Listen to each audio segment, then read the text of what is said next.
Hello viewers, welcome to my YouTube channel. আমাদের আজকের tutorial অষ্টম শ্রেণীর সম্পাদ্য 2।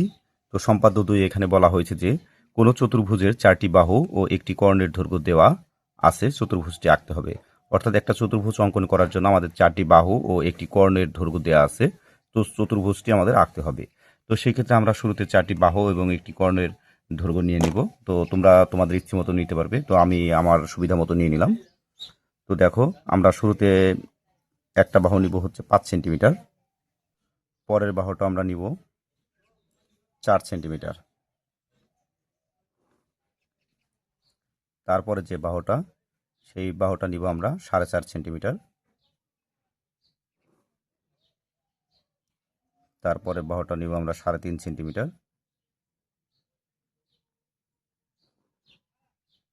আর যে কর্ণের দৈর্ঘ্যটা সেটা একটু বড় নিব, আমরা 7 সেন্টিমিটার নিব, যাতে আমাদের চতুর্ভুজটি সুন্দর হয়।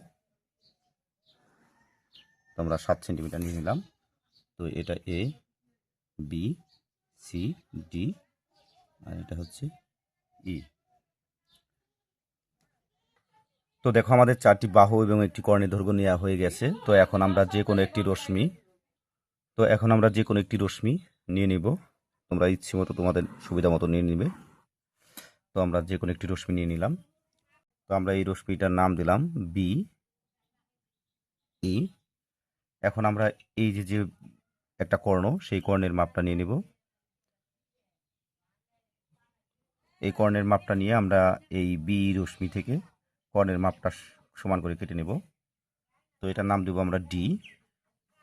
তারপর আমরা এর মাপ নিব, প্রথম যে বাহুটা নিয়ে আমরা বি বিন্দুতে এরকম একটা বৃত্তচাপ দেব। তারপরে আবার বির মাপ নেব, পরের যে বাহুটা, এই বাহুটার মাপ নেব। নেওয়ার পরে আমরা এই ডি বিন্দুতে ধরে এরকম একটা বৃত্তচাপ দেব। তারপরে দেখো, তারপর আমরা সির মাপ নেব। সির মাপ নিয়ে এই বি বিন্দুতে ধরে নিচের দিকে একটা বৃত্তচাপ দেব। তারপর আমরা ডির একটা মাপ নেব। দেখো, মাপ নিয়ে আমরা এই বিন্দুতে ধরে এদিকে একটা বৃত্তচাপ দেব।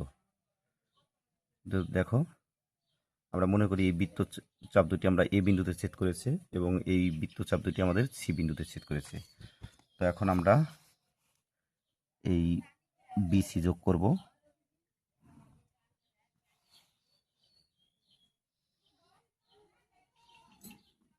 সিডিও যোগ করে দেব।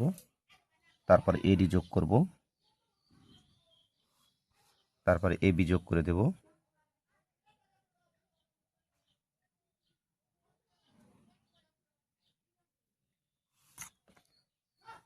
তো এ, বি, সি, ডি। তো দেখো, আমাদের নির্ণয় চতুর্ভুজ কিন্তু হয়ে গেছে। তো আমাদের এ, বি, সি, ডি হচ্ছে একটি উদ্দিষ্ট চতুর্ভুজ।